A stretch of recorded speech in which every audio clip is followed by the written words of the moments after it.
Awesome. So, welcome again, everyone, to your introduction to web content. This is DM150, and this is the first part of our two-part, classes here. After DM160 will be our next one.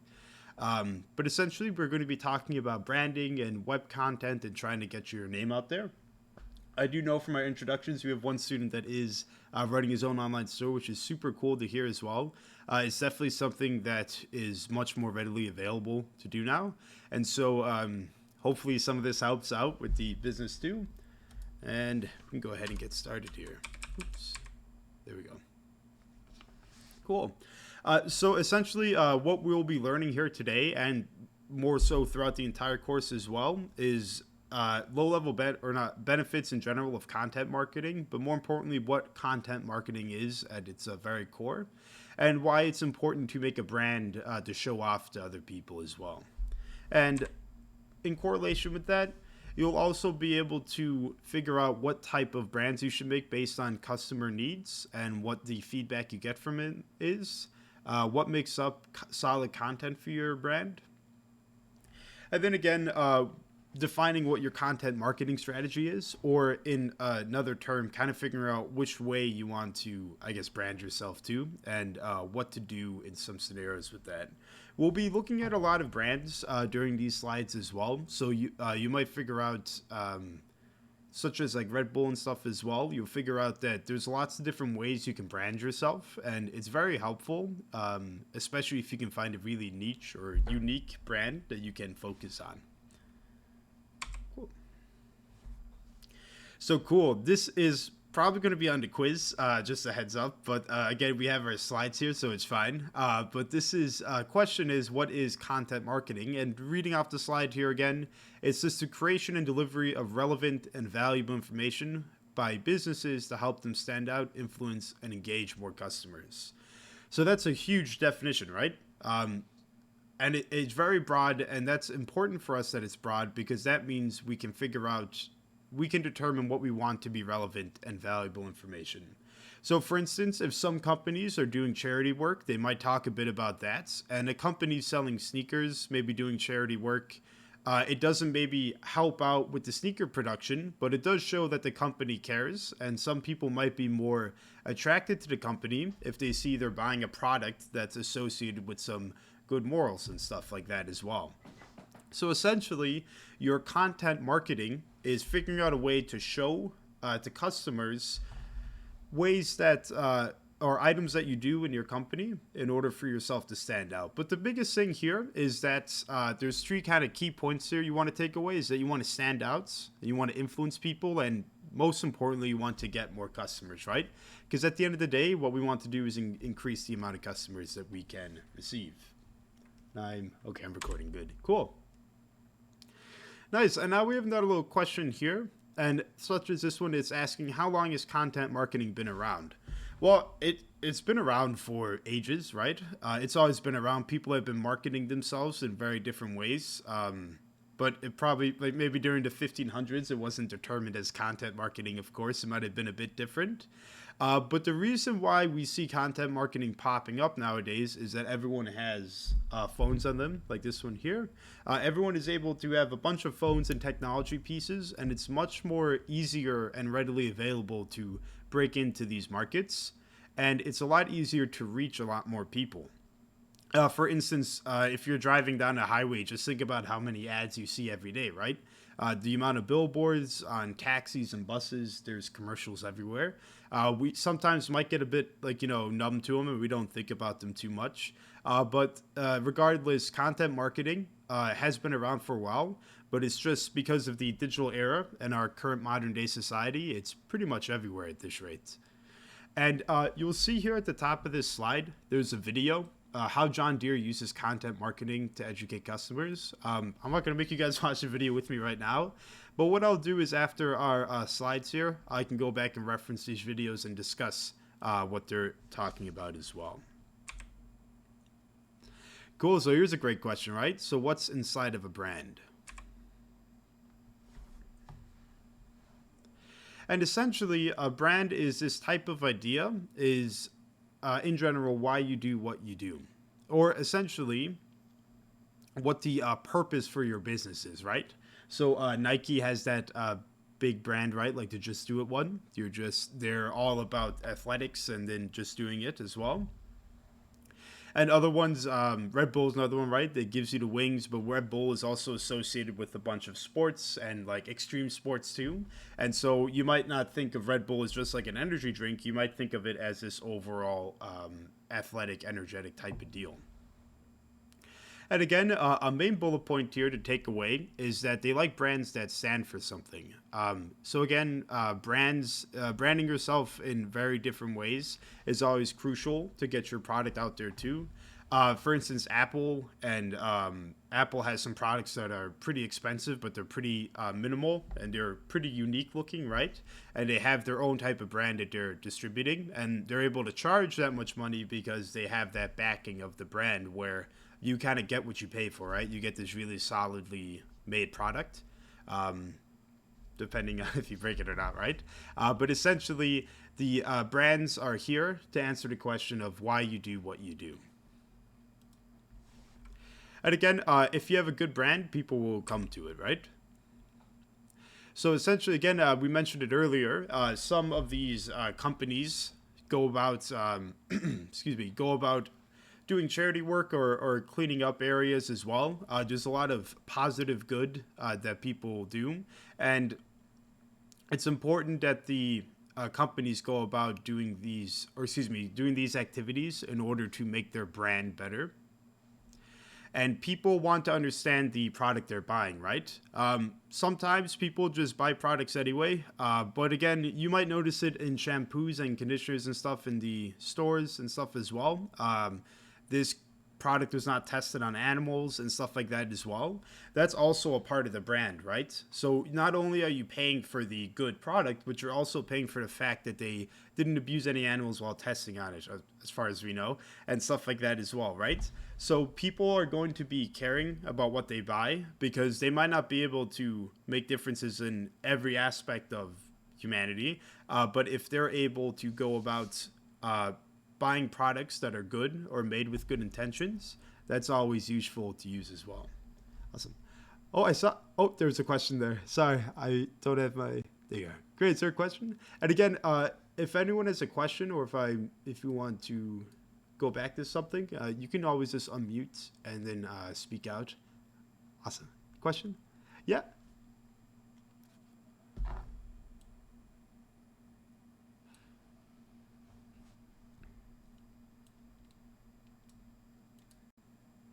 Thing that gives them the specific level of emotion because they, for example, most of them they buy the recognition. So what does it mean? They yes they buy something that will suit their need, but usually they try to buy something that helps them to be recognized. So when we buy, for example, I'm the fan of the soccer. I'm the fan of the club Barcelona. So if there is a T-shirt that is a brand Barcelona, so I will buy it and I'll try to get the someone's attention, someone recognition. Awesome. So in somehow it's like people, in addition to what you said, that people cares about the brand because they are looking for recognition by others. Right. Perfect. Great point. That's an excellent point too, right? Yes. Awesome. Yeah. Awesome. Thank you. Yeah, and excellent point, Liz. And it's like essentially, yeah, like some of these very expensive clothing lines and stuff. The clothing itself isn't the part that's standing out. It's the name that's attached to it that is. So yeah, absolutely. That's a great point too. Cool. Awesome. So let me. Oops, sorry, everyone. Get in. Cool. So let me. Push this over here. Okay. All right, sorry everyone. I have too many tabs open here. Okay, cool. So a quick quote here: "Products are made in a factory. Brands are made in your mind," which is an excellent correlation to what Liziz and I were talking about as well. Right? Is that a lot of people no one is paying these people to attribute an idea of importance to some of these brands. It's just that that's what they became. So in everyone's head, there's a symbol of either power or a lot of expensive ideas with some of the brands. And that's where the brands are created, because you can't just force out a brand onto people. It's created through lots of different means. And again, I don't want to read off each of these, but brand drivers essentially are what creates the brand there, right? So here's an important one, like professionalism of your website and business literature. Some websites are a bit, well, at least in newer days, they're a bit more low key and like don't have a ton of things going on, and that kind of gives a very professional look to them as well. The way that employees behave in general is a very important one. It doesn't matter what field you're in. If you're working with respect and care and you're very respectful, I would say, it's very easy to show off that you have a brand of caring and that you care about what the customer thinks. And again, all of these are really important, and some of these might be obvious as well. But essentially, a lot of brands out there build themselves up off this too. Cool. So again, the main thing I wanted to show off here is that your brand drivers aren't created in a factory or produced. They're pretty much how you operate your entire operation. So if you have lots of customer support, you're very professional, you care about the customer, that will show in your brand, and that will help influence and spread your item even more. There we go. Now here's the fun part, right? We're always dropping pitches here. And if you want to speak up in the Zoom chat, that's good too, or you can type either way. But I do have one question here. We talked a bit about it as well already. But if you think about Red Bull, what do you guys associate with them? What do you guys associate with Red Bull? Or, yeah, Red Bull, or maybe even Monster or some energy drinks. What do you guys associate with? Well, let's just do Red Bull for now. What do you guys associate with Red Bull? Let's see.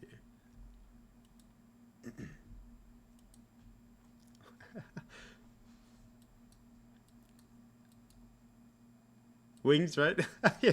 Oh, there you go. That's the go-to one, right? Perfect. Sports, right? Awesome. Cool.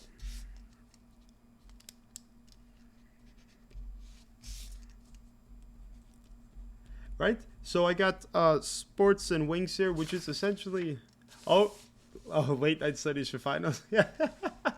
Right, perfect. I understand that fully. Right? It's something to give you energy, to make you motivated, to energize, to get things done, right?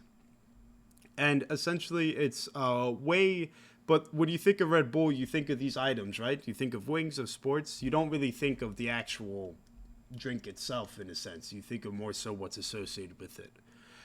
So essentially, the quote here, good content marketing makes people stop and think, then do something in a different way, your way. Essentially, what that means is that you are able to make people think about your brand the way you want them to. So Red Bull wanted to be more than an energy drink. They wanted it to be associated with wings and sports and these crazy competitions and stuff. So when people think of Red Bull, they now think of those rather than just the basic energy drink. And again, that's always what good content marketing will do. It helps you shift the brand that you want. Cool. So here's another cool idea as well, or concept as well, is that the difference between selling and engaging. So usually, if you want to push out and sell a product, it's pretty easy to do as well. I When I was a bit younger, my first failed business venture was trying to sell books on Amazon, and it did work for a while. But again, the branding and stuff. Of course, I was a bit younger when I was trying that, so I didn't know too much about it. But the branding and stuff of that is always important because, at least in my experience with Amazon, if you get bad reviews, you don't get as many sales and stuff as well. So even on Amazon, when you're selling stuff, you kind of want to brand what you're selling too. But again, there's a difference between trying to sell and then trying to engage with your audience. And engaging is always something that's crucially important to do with your audience or your customers too. Again, you kind of want to connect with the customer and make them understand that what they're buying is sound and that they will never be disappointed by it. Excuse me. And you want to be constantly creating these ideas of communications and relevance with your customers too. You want to show off that you're more than just the product you're selling, that you're kind of a brand in itself. Yeah, and the last bullet point down here, which I think is the most important one, and as Lizzie said earlier, sorry, about wearing the sports apparel or wearing the club outfits too, is that you don't want to just sell something to a customer. You want that person to also be, they say here, an ambassador for your brand. You want to be able to advertise your brand to even more people, and the person who has the product might not even realize that you're doing it, right? It's just that well made of a content brand. But again, you want to look at your customers or who you're trying to approach more than just someone to make money off of and then end the payment with. You want them to be continually advertising, as it says here, an ambassador for your brand. Cool. And again, in general, you just want to get yourself out there as much as you can. It's really easier to do it, I would say, now. It's also a bit saturated now too, but it's also really easy to go out there and start marketing yourself, right, with strategies. And again, if you get out there and you're able to show off your product in the marketplace, you're able to get more customers and stuff as well. Cool. So nobody understands me. And in general, what this means in a sense is that you want to be able to think like your customer when you're trying to sell them, right? You want to be able to understand what the customer's needs are, their pains or what they want to solve essentially, and then essentially on based off their lives what they will find relevant and appropriate. And the reason you want to understand your customer is because you want to be able to show them content and advertise to them in a way that associates with them a ton. Of course, when you think of it in like a far range, it's like, well, what does Nike know about me at all, right? Like Nike doesn't know everything about my life, but Nike does know that people want to try to get into shape, or they want to exercise, they want to have comfortable working out clothes. They understand that constricting clothes during like workouts or anything is annoying. So they use that in their marketing in order to make it relevant. Like, oh, we understand what you're going through and we're here to help. So if you approach your customers as not as a customer yourself, but as someone that they can relate to, it's much easier to sell your product to them as well. As once you make that connection with them and they feel that you understand what they're going through, it's much easier to get out, to make that sale. Now, another really good thing is trust in a brand, right? So trust in a company or a brand as well is kind of one of the crucial aspects of it that keeps it going. Is that lots of companies that are pretty much the top companies now have always had their brand reinforced as their reputation is usually maintained, right? And if there is events where their reputation is damaged, they go through lots of damage control, right, in order to reinforce that reputation and keep it better. And the reason why we want to build trust and to build communications with our customers in order for them to trust us is this idea of word of mouth, right? So your customers should also be advertising your product or your brand in a way. And that makes all the difference in the world, because you can have as much advertising as you'd like and all the content management contents out there on like Facebook and Twitter and stuff. But if people don't know about you all the time or are sharing your information or anything like that, it's a lot harder. It's a lot harder to get out there. And now, again, this bottom point as well is that if trust is damaged, it might take a while, but usually it could get restored too. And as you can see, some companies that have done some crazy things in the past are still kind of going, right? Because they've rebuilt that trust. They've kind of branded themselves in different ways. And you can kind of see from it as well that some companies act like they're not actually a company, they're like a learning person, right? Like we made mistakes, we're learning and stuff too. So that idea of being someone who makes mistakes ties into that idea of thinking like your customer, right?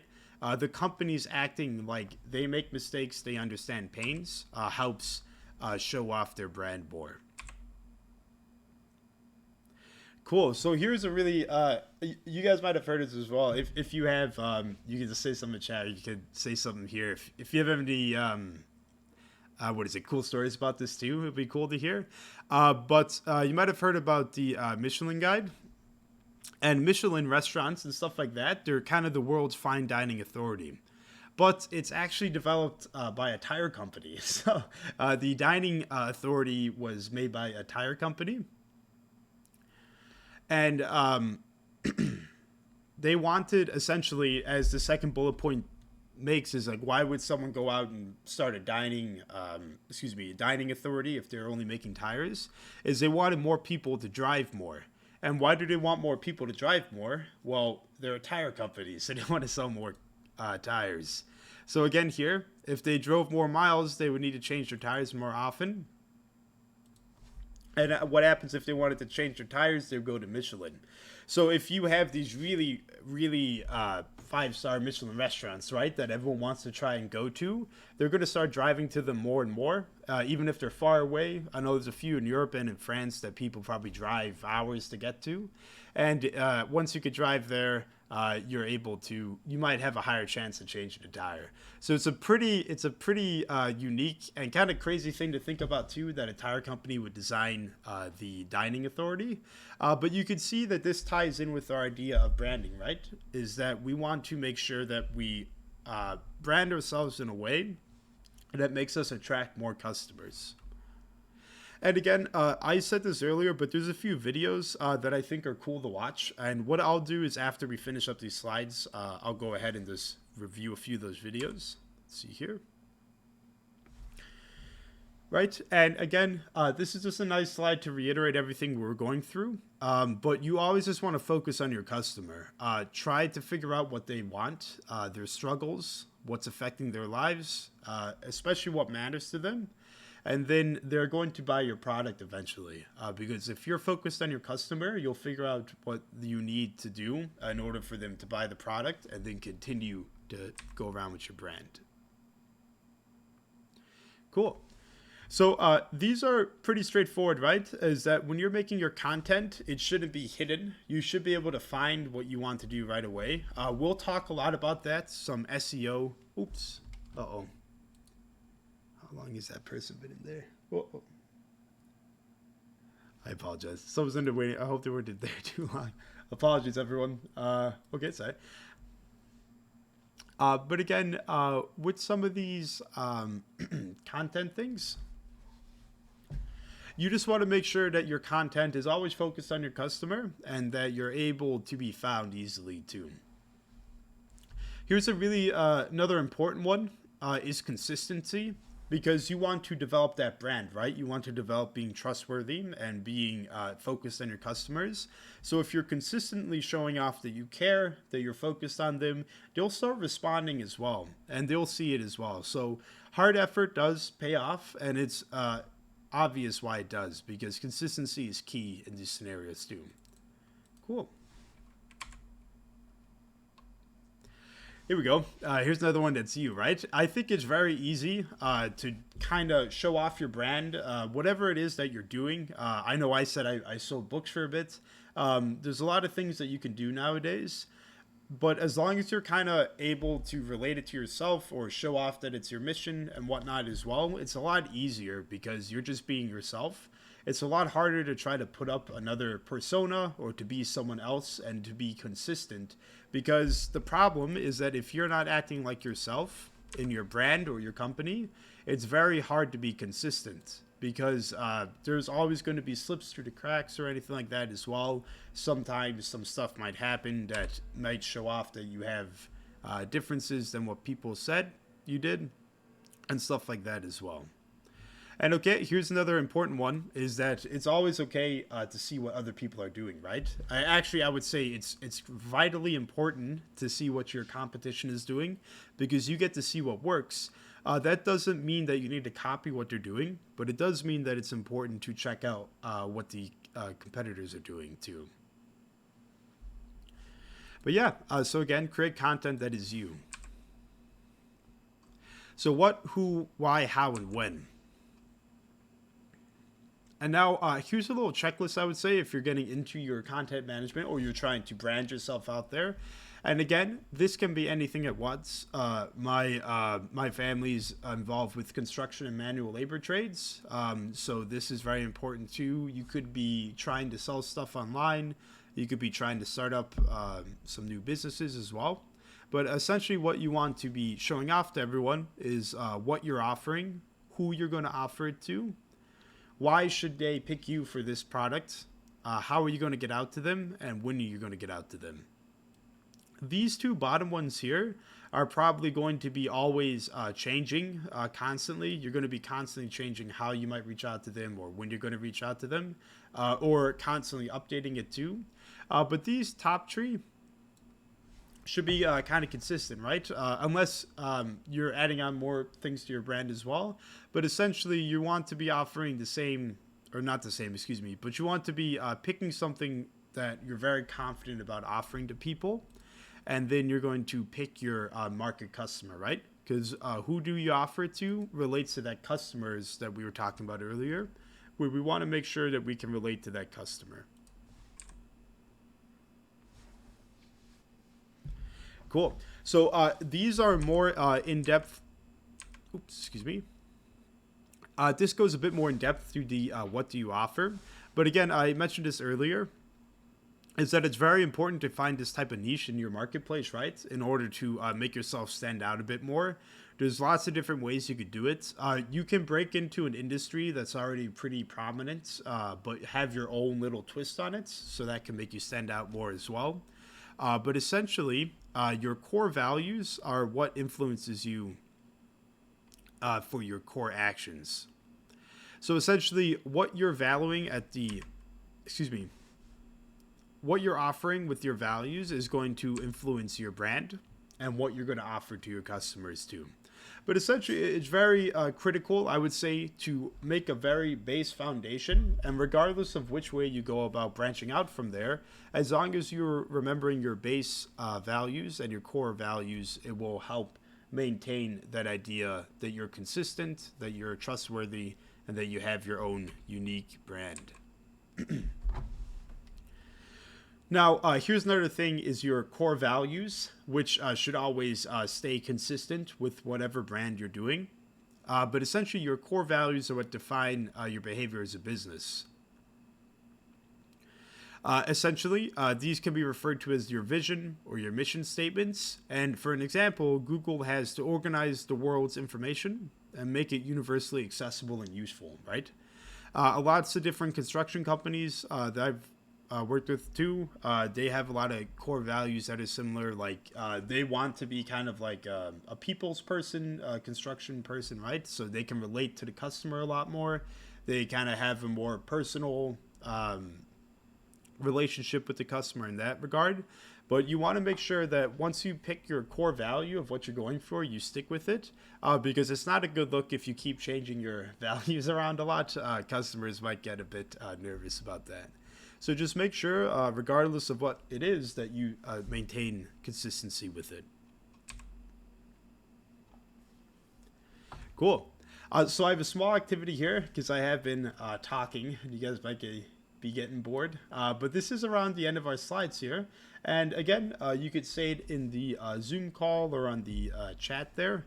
If you just would like to take some time to think about one of your favorite brands and then think about what you think their mission is. You can look it up too if you'd like, but just think about it and see if you can understand if it relates to what we were just discussing. If you can find out what their mission is, see if it plays into how they're selling their product as well. But for now, all you would want to do is just select one of your favorite brands and then think about their mission. And you can go ahead and share it with us in the Zoom call here. But I'll give a few minutes for some folks to do that.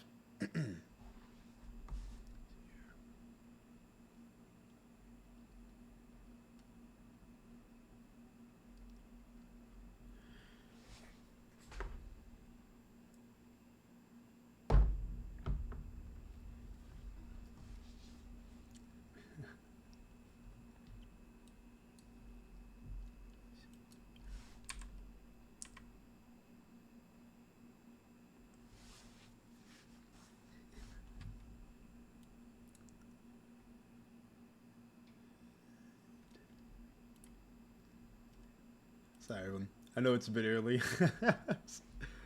Awesome. Okay.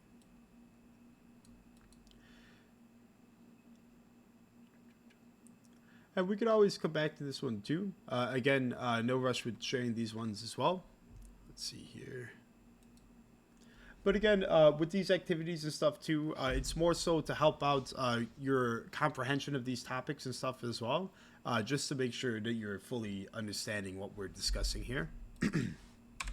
Now, if we go back to our offering thing, we remember that our core values are influencers.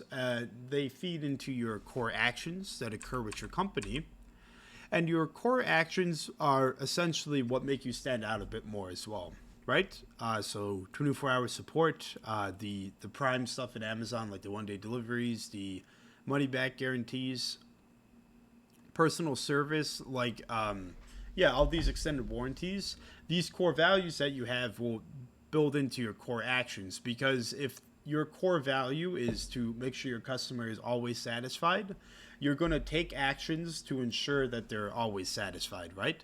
So that is what your core actions will be. And now for the last aspect there too, we want to figure out our core customer. Now again, why do you want to figure out your core customer? Well, you want to make sure that you have that relationship and with your customer, because you want to make sure you can relate to them, you can understand their issues and their troubles, and then you can provide them a solution with your product, right? So core customers, again, can be anyone, but built into your core value and actions, right? So there's some examples here. Mother of preschool children, some students in Chicago, right? Like you guys, dog lover, small business. And again, you don't need to make it hyper specific, like with age ranges or anything, but it is extremely helpful to make sure that you have someone that you definitely want to reach, right? If you're trying to make YouTube videos, you want to make sure that whoever you're making the videos for, that there's someone for sure that will always watch the video, right? There might be some historians on YouTube that do stuff like that, or there's there's a lot of gaming channels and stuff too. So all these things revolve around a core customer that they want to reach. Cool. Here's some profiles that are talking a bit about a customer as well. And again, you don't need to memorize these off by heart, but it is important to try to use these when you're trying to put together your content scheme. And essentially, their values, the core customer has a few aspects to them. More specifically is their values, how they like to do business, essentially what they value and the way they go about valuing it. Here's another really important one: media habits. If you are trying to reach older populations, you might not want to use Twitter or Instagram and stuff like that. Some of them are tech savvy, but a lot of, at least with my parents too, like they don't know how to operate the remote still and stuff. So you can't expect to reach them using these online marketplaces. So you want to make sure that your core customer has a very defined media habit that you'll be able to reach them on. And now, another one is their actions, right? Is your core customer cautious about going to new things? Are they really brave? Do they not care at all about going to new things? Do they jump headfirst into things? So there's a lot of things about it that relate to the customer. And having these all marked down is very important, and it will help a lot more when trying to figure out how to approach these customers. And another really important one is your learning aspect. And that's essentially, where do they find out about things? And that kind of ties in a bit with your media habits, these two, because a lot of people might find out about products and industry work online.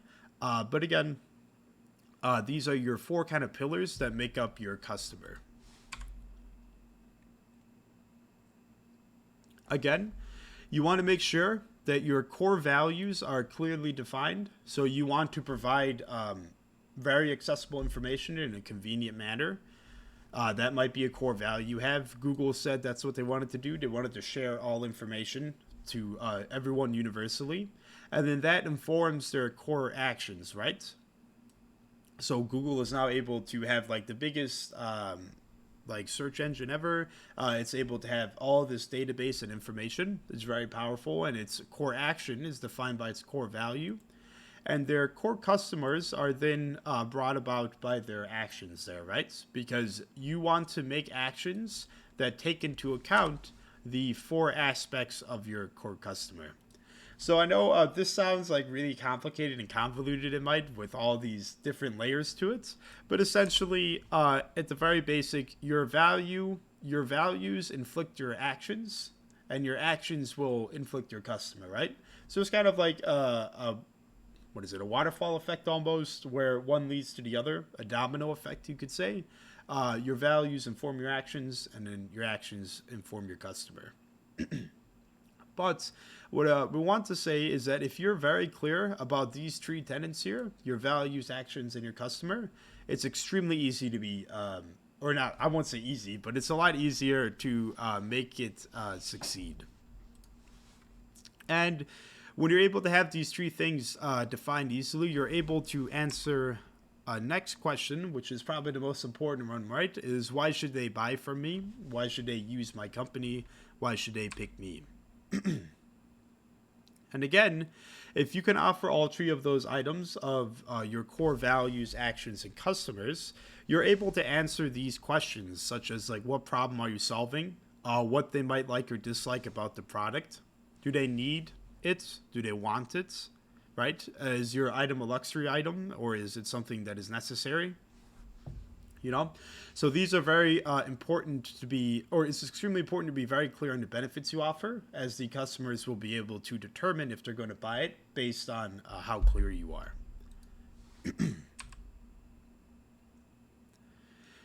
Cool. And now there's one more big core guy here. So we have another core one, which is your core messages here. And again, your core messages essentially just want to make sure that you can get that customer in and sell them your product. But they essentially display what your core, the vital information. Apologies. Your core messages will get your customer attracted and be able to purchase your item there. Again, core messages,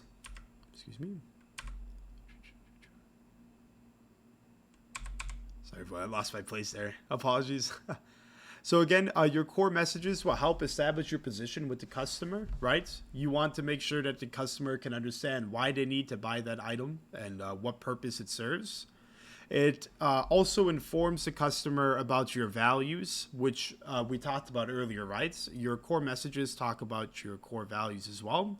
And once you have these all set up perfectly, or not perfectly, but once you have a pretty solid foundation picked, you're able to attract the customers that you want. And again, you can be very niche about this. Your values can be extremely precise, and you can be wanting a very few specific kind of people, or you could be very broad about it. Google is extremely broad. Oops. Oh, sorry. Cool. Sorry, everyone who is in the waiting room. I apologize. It didn't notify me again. I need to put this over here really quick. Oh, sorry, Zoom is still being annoying. Sorry. For those who just joined, I'm just going through the last remaining slides for our lecture here. And this is all recorded as well, so you can always rewatch it, but I'll post these slides too. Awesome. Cool. But again, we have our formula here finally, right? So you said exactly. Right? Perfect point right there. If you have really well designed values, it helps you differentiate yourself, right? If you're someone who's dedicated to making sure the customer is happy and you're a car service, you might be a bit higher than someone who is using a car service but doesn't really care about the customer's happiness there. Hi, buddy. Welcome. Good morning. Awesome. So let's see here. Again, once you have all these set up, your values, actions, your customers, and your messages, you're able to make up what we determine your content marketing strategy is. So now we just went through like 34 to 5 slides of information, so I don't want to overload everyone on the first day. But essentially, this is what you want to be focusing on for your content marketing strategy, as it will really help determine what customer you want, how you'll reach them, if it's an effective customer, and stuff like that as well. Now, this relates to that previous question that we talked about a bit, was the how and when are you going to reach them, your customer, right? And essentially, content, in order to be very effective against the customer, needs to be delivered to the customer in the way that they're receptive to or the way that they want it, right? If you're if you're using Twitter as a way for advertisements, you might be able to get your content sent out in those types of ways. People do a lot of advertisements on podcasts and news shows and stuff as well, so that's another way you might be able to reach them as well. For instance, a lot of the some podcasts have a lot of what is it, like shaving utensils and stuff, advertisements on them from other people, and stuff like that too. So you might be able to figure out where your customers are and then figure out how to reach them using it in that way. And now the win aspect here is when they are able to absorb it. Oh, just a typo there, sorry. To take absorb it. But essentially, if you deliver it to them in a way, are they going to be absorbing it right away, or will it be something that occurs later? I don't really have an example, but it might occur later. But usually, at least in our modern day, if you're reaching out to the customer and you're trying to advertise it, they're going to absorb it pretty quickly. But there might be a lot of different things about it. You might be handing out flyers with a URL on them, and then they have to type in the URL first. That's completely fine. A lot of people use business cards. So if you're in construction and manual labor, you might be giving out business cards, and then you'll understand that the person might not get back to you right away, right? Because you don't expect them to just drop everything and open up the business card. But there's an understanding that that's the customer that you want to reach. Now we have this one down here of why, which is always a good question. And let's go into that one. Is there a slide? I think I might be missing a slide. Sorry, everyone. But essentially, with these, the how and when, and the why is not too important here. But the how and whens here are essentially how you will reach the customer and when they'll be able to reach out for the product. Now, here's a point that I really want to get across here, especially in modern times, is that it's pretty overwhelming today with the amount of social media we got. We have like Twitter, Instagram, Facebook, YouTube. I can't. There's so many I can't even think of them. But there's constantly new things being up, right? We have a LinkedIn now. We have there's a bunch of new companies out there creating types of LinkedIn as well. Indeed is another one. So it's really hard sometimes to be like, oh, I need to update all of my information for my company on 7 separate social media platforms, right? And if you're doing that all day, you won't actually be making your product or reaching out your customers. You'll probably just be spending most of your time trying to update all your social media, right? So what you want to try to figure out as well is that you want to pick, I wouldn't say you just need one, but maybe you don't need all of them either. Just pick 2 or 3 platforms that you could be really solid on, right? If you're really good on Twitter or Instagram, if your customers are in with that as well, it's probably a good idea to use those. But if your customers are a bit younger, you probably don't need to show them your LinkedIn or like these more professional Facebook-esque sites, right? Not everyone uses Facebook all the time, so sometimes having a Facebook page isn't the best idea. Other times, if you have a Facebook group that's interested in your product, it's good to make one too. But essentially, the point I want to make here is that you don't need to try to get your paws into everything. You don't need to try to make sure that you have your name on every single platform. Having your name really solidified in 2 to 3 social media platforms is really good to do as well. And also, like, I think it's always useful to take advantage of some of the smaller aspects too. Like, I think it's really easy to upload YouTube videos, and it doesn't do any harm. Like, I think everyone knows how to open up a YouTube link by now, so there's no harm in just making a small channel and just uploading maybe an example video or something on that too. Let's see here. Because we are a bit running out of time, I don't want to be taking up the rest of it. But essentially, there's some scenarios that you can think about for your content management, right? Dog walker in your neighborhood. What is your customer? What's your values? What's your actions that you're going to take? And then what's your messages? There's a few of them here, right? Garden center. You have some financial services. There's a small fashion boutique.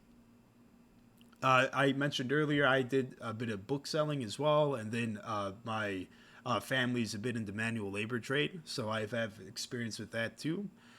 So there's a lot of scenarios that you can kind of think of, and it's always important to try and relate that to the messages that we have here. I did know I mentioned the activities a bit before. There's 2 of them here, and I wouldn't mind if you would type, or you can always use activities, say them in the chat, or you can say it in the mic as well. But I would say take your time and go over a few ideas in your head from these slides here about how you would deliver the content and when you would deliver the content if you're trying to run one of these businesses, right? So if you're a dog walker, how would you deliver your advertisement, and when would you deliver that advertisement to your neighborhood? So these are always important to think about because your projects and capstones for this class are really involved with kind of more high-level thinking in some of these areas where you're not really given options. You kind of have to like make them up on your own, which is always fun, but it could be a bit overwhelming too. So if you would like, you could take some time to look through these and figure out how and when you would deliver the content for them.